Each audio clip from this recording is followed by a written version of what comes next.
Assalamualaikum warahmatullahi wabarakatuh. Kami dari kelompok 5 ingin menjelaskan materi tentang implementasi nilai-nilai Pancasila dalam kehidupan berbangsa dan bernegara. Video ini kami buat untuk memenuhi mata kuliah pendidikan Pancasila dengan dosen pengampu Bapak Lerisman MPD.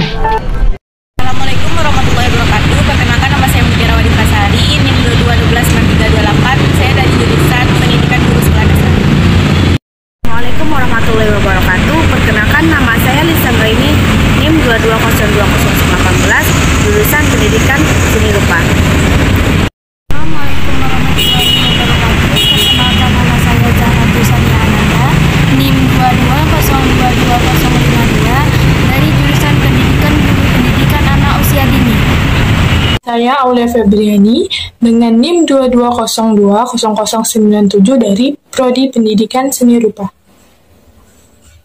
Implementasi Pancasila sebagai politik negara.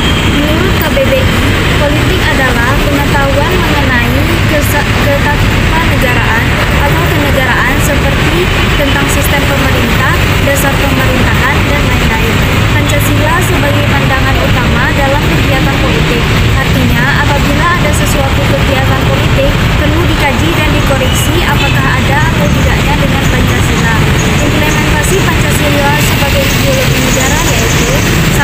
Pengembangan lembaga negara, 2. Menjunjung tinggi hak asasi manusia, 3. Penerapan demokrasi, 4. Pemberlakuan hukum. Menjelaskan tentang ekonomi dan sosial. Yang pertama, ekonomi. Sistem perekonomian di Indonesia harus dikembangkan dengan sistem ekonomi yang didasari oleh nilai-nilai Pancasila. Ditegaskan dalam Undang-Undang Dasar Pasal 33 yang menyatakan: 1. Beberapa perekonomian disusun sebagai usaha bersama berdasarkan atas asas kekelompaan. 2. Cabang-cabang produksi yang penting bagi negara dan menguasai hajat hidup orang banyak dikuasai oleh negara. Yang kedua, yaitu tentang sosial. Perwujudan nilai-nilai Pancasila dalam bidang sosial budaya. Perwujudan nilai-nilai sosial budaya dalam bidang sosial dikembangkan dengan nilai sosial. Adapun contohnya yaitu mengambil keputusan melalui musyawarah, yang kedua menghargai pendapat orang lain, yang keempat toleransi antar umat beragama, yang kelima bersikap rukun dan adil kepada keluarga.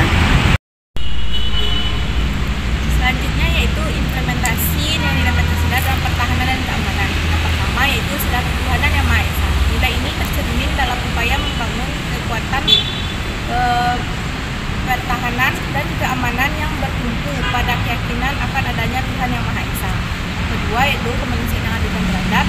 Nilai ini diimplementasikan dengan mengutamakan perlindungan dan penghormatan terhadap hak asasi manusia dalam setiap kegiatan pertahanan dan keamanan. Hal ini mencakup seperti penghormatan terhadap martabat manusia. Yang ketiga yaitu persatuan Indonesia.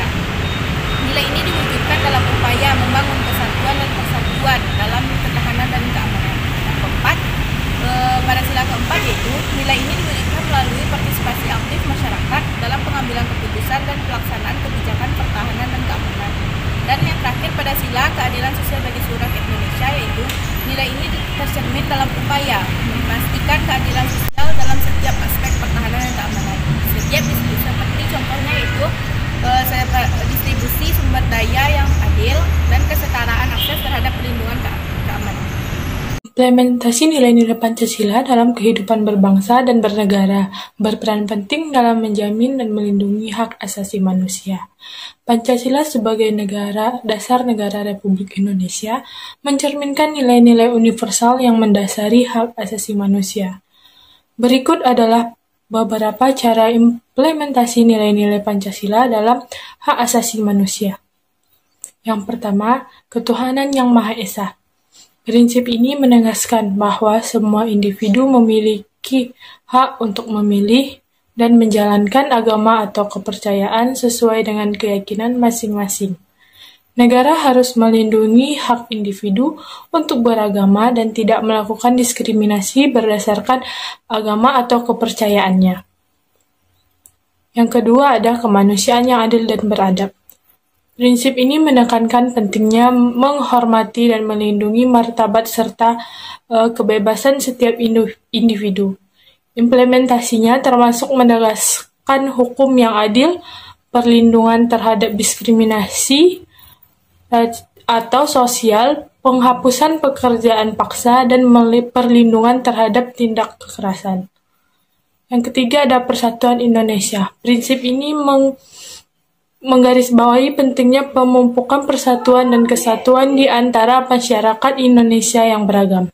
Hak asasi manusia harus dijamin tanpa memandang perbedaan suku, agama, ras, atau adat istiadat. Negara harus mempromosikan toleransi, menghormati hak-hak mayoritas, dan mendorong dialog antar kelompok. Yang keempat ada kerakyatan yang dipimpin oleh hikmat kebijaksanaan dalam permusyawaratan perwakilan. Prinsip ini menekankan pentingnya partisipasi publik, kebebasan berpendapat, dan keadilan dalam pengambilan keputusan. Implementasinya termasuk perlindungan terhadap kebebasan berekspresi, hak untuk berorganisasi, serta keadilan dalam sistem hukum dan pemerintahan. Yang kelima ada keadilan sosial bagi seluruh rakyat Indonesia. Prinsip ini menegaskan perlunya keadilan sosial, distribusi kekayaan yang adil, dan perlindungan terhadap kemiskinan. Implementasinya meliputi pemberdayaan ekonomi, akses yang adil terhadap pendidikan, layanan kesehatan dan fasilitas umum, serta perlindungan terhadap pekerjaan anak dan penganiayaan sosial. Dalam penerapan nilai-nilai Pancasila dalam hak asasi manusia, pemerintah, lembaga, dan masyarakat sipil memiliki peran penting. Pemerintah harus mengadopsi kebijakan dan undang-undang yang menghormati hak asasi manusia, memastikan pelaksanaannya, dan mengadili pelanggaran hak asasi manusia secara adil. Lembaga pemerintahan dan non-pemerintahan juga dapat berperan dalam menyediakan pendidikan, pelatihan, dan advokasi. Berikut adalah contoh konkret implementasi nilai-nilai Pancasila dalam kehidupan berbangsa dan bernegara dalam hak asasi manusia. Pemerintah Indonesia mengeluarkan kebijakan dan peraturan hukum yang melindungi hak-hak asasi manusia, seperti Undang-Undang Dasar Negara Republik Indonesia tahun 1945 dan berbagai peraturan pelaksanaannya. Adanya Komisi Nasional Hak Asasi Manusia atau Komnas HAM sebagai lembaga independen yang bertugas untuk melindungi, mengawasi, dan mempromosikan hak asasi manusia di Indonesia. Komnas HAM berperan dalam memantau pelaksanaan hak asasi manusia, melakukan investigasi terhadap dugaan pelanggaran, dan memberikan rekomendasi kepada pemerintah.